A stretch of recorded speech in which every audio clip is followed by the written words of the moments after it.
The countdown is on for the opening day of duck season. It's an exciting time, but it's also stressful because there's so much to get done. If that's you, smash that like button. Today, I'm going to be sharing with you some of the projects that we've been doing getting ready for the season. I'm Joel Strickland, and this is Surviving Duck Season. Hey, thanks for watching. Now, for those of us that are obsessed duck hunters, our season really never ends, because right after duck season closes, we go right into cleaning up and then getting prepared for the next duck season that's just around the corner. It seems like it's so far off, but there's never enough time to get it all done. Now, I have spent my last 6 or 8 months getting ready for duck season, doing lots of habitat work, working on blinds, and working on our UTVs with maintenance and upgrading them. Look at that, man, sweet. Tell me what you've been doing this season to prepare for the upcoming duck season. Let me know down in the comments. Today, I'm going to be sharing with you some of the projects that I've been working on in the off season, and I'll also give you some reminders of things that we all should be working on. Now, let's first talk about duck calls. It's a great idea to make sure before the season to check the condition of your duck call. Make sure that it's clean. It's always a good idea to give it a good internal scrubbing. There's always some gunk and some buildup on the inside. And then check the insert and make sure it's clean as well. It's a good idea to pop the cork out and put a new one in. It's pretty much a guarantee that you're going to need to do that anyway. And then look at the reed, see if it's starting to fray. If it's in good shape, then go ahead and put it back in with a new cork, and a lot of times that'll set you up. But if you're like me and you use your call a lot, it's probably just a good idea to start over with a new reed. After you replace the cork and possibly your reed, make sure you put the reed back in the correct way. Make sure it goes the same way that when you pulled it off. If it's this way, make sure it goes back this way, not this way, okay? The way you tell, you see how it does like that? Well, the bend away is the side that goes up. The arch needs to go down against the flat part of the tone board, and that way you know that it will sound the right way when you blow it. Tuning a call will help you to dial your call in to sound the way you want it to for the way that you call. Remember, when you start cutting the reed, shaving it down just a tiny little sliver at a time, it will make a lot of difference. And then what I like to do is, once I get a reed all cut the way I want, then I get some more reeds and use it as a template and cut several more exactly the same way. That doesn't always get it perfect, but it gets them really, really close. You'll be surprised how much that'll help you. Now, I've got a video all about tuning calls and cleaning them up. Make sure you look down in the description part of this video for links for that video, as well as several other ones that we'll be addressing on this video. While I'm on the subject of duck calls, let's remember that we need to keep in practice. A lot of times we put the duck calls away in January or February when the season is closed, and we don't pick them up till right before the season. What happens when you do that? Well, you don't have the same muscle memory, your embouchure in your mouth, and then the way that you present your air is always lost when you quit doing it for a while. And so to build up your endurance, to build up the proper tone, you want to get back into practice. So remember, a duck call is a musical instrument. That's what I always say. And so the more you practice, the better you're going to be, the more that you're going to have the right muscle memory to be able to just pick it up and start blowing it. Transportation is vitally important for us to go duck hunting, whether it's driving your truck to the property that you're going to be hunting, or once you get there, you've got a boat, a kayak, four-wheelers, ATVs and UTVs. Those are all super important, and we need to make sure that they are ready to go. I spend a lot of time on maintenance and even sometimes some upgrades on all of my vehicles. And you don't want to wait to the last minute to be doing those things. Make sure that the maintenance is up to date so you know that they'll be running properly and will actually work on the opening day of duck season. There's so many times that we forget about those things. You don't realize that the motor on your boat has been sitting up for a few months, and then all of a sudden when you get ready to start it, it doesn't work. So don't wait to the last minute to get the tune-ups, maybe change out your gas, those sorts of things, to know that it's going to work on opening day. When it comes to your off-road vehicles like your ATVs and UTVs, there's a lot of things you want to make sure you check, a lot of things that some guys overlook until there's a problem. Particularly your suspension up underneath your vehicle. You want to look at your boots and make sure you don't have any tears, because one thing that can really ruin your day is your bearings going out on you. On many of my vehicles, my ATVs, UTVs, and my truck, I spray Easy Protect. It's a two-step process that eliminates and prevents rust. So whether you have a brand new vehicle or one that's been around for a while, Easy Protect has you covered. And I'll put a video out real soon going into more detail. While we're talking about our vehicles, there's also add-ons and upgrades that we can do. I love doing those. I've added tracks and racks to mine.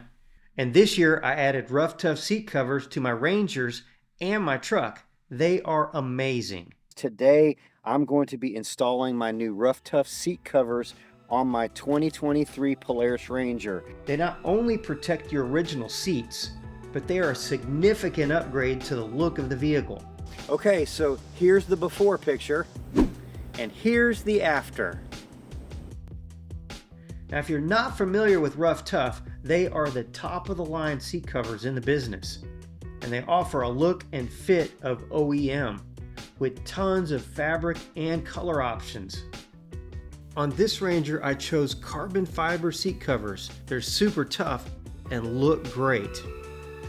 On this Ranger, we went with Croc. And you can see they embroidered the Lost Bridge logo right here. These look amazing. Our Rangers see a lot of mud and water, so our fabric choices should protect and give us years of service. I'm also really excited about the seat covers for my Chevy Silverado. How about the Surviving Duck Season logo right here? I feel like I'm in a new truck. The seat covers fit really, really well. They're very comfortable. I ordered the special ops package for my truck. Now, the coolest option about that for me is I can put my compound bow right here behind my seat, safe and secure. Ruff Tuff seat covers are not a one-size-fits-all product. Whether it's cars, trucks, UTVs, you name it, and just about every model you can think of. And so when you go on to their website to order it, it's asking you all kinds of specifics to make sure you get the exact seat cover and they fit like a glove. Now, it took about an hour to put each of the seat covers on our Rangers. And as you can see, they do look amazing. And this is perfect. Ruff Tuff is a family-owned business. They're made proudly in the USA at their manufacturing facility in Utah. I'll be doing a more in-depth look once I've had an opportunity to use them on my vehicles for a few months. But so far, I'm really impressed with their fit and look. Shotguns. Did you clean your shotgun after duck season last year and you've not used it since then? Good for you. If not, make sure you start out with a clean shotgun at the beginning of the season and don't get too much oil on it.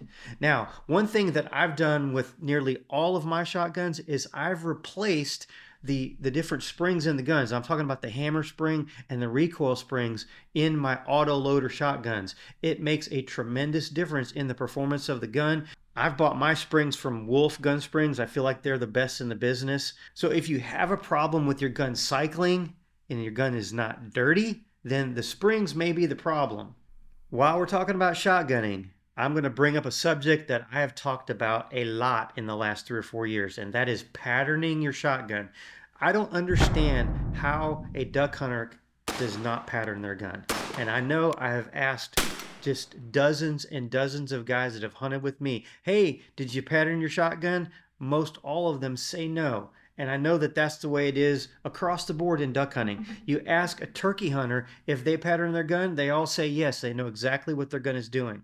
Let's be responsible as hunters and as hunter conservationists to know what our shotguns do. It will help you be a more effective shooter when you know. So pattern your shotgun with the choke tube and the ammo you're going to be using at the average distance that you're going to be shooting ducks, that you feel like you're going to be shooting ducks. If you're shooting ducks at 30 yards, then pattern your shotgun at 30 yards and know what it's doing. And then go out a little bit further, just on the off chance that you have some long shots, so you know what your pattern looks like. Then you can dial it in with a different choke tube, or maybe even some different ammunition, different size ammo that will help you to get the perfect pattern. Make sure you look in the description part of this video, and then you can check out that video. And while I'm on shotguns and ammo, make sure you buy your ammo.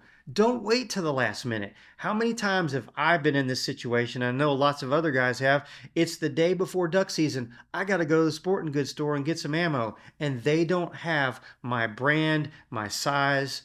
What are you going to do? So order your ammo if you can do that. If you're buying Boss shotgun shells or something like that that you buy online, get your ammo way before season. Or if you're going to the store, make sure you do it before the last minute so you get exactly what you want. Decoys are another vital piece of gear for us duck hunters, and don't neglect them. Check them out and make sure that they're clean. You don't want to start off duck season with a bunch of dingy, old-looking decoys. Make sure that they don't have holes in them, and those that do have holes, either pitch them or fix them. Don't go out and have a bunch of sinking decoys on opening day. You can also touch up the paint on your decoys. I have several videos about fixing up your decoys and spraying this on your old decoys to give them life. Don't be that guy that has a tangled mess of decoys on opening morning. So make sure you check your rigging. If you're using Texas rigs, make sure that they're all still in good shape.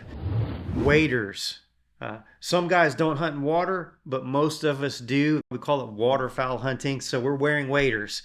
You definitely don't want to wait to the last minute for this. I mean, a lot of guys are very rudely awakened to the first morning when they step into the water and they've got water in their boots. So don't do that.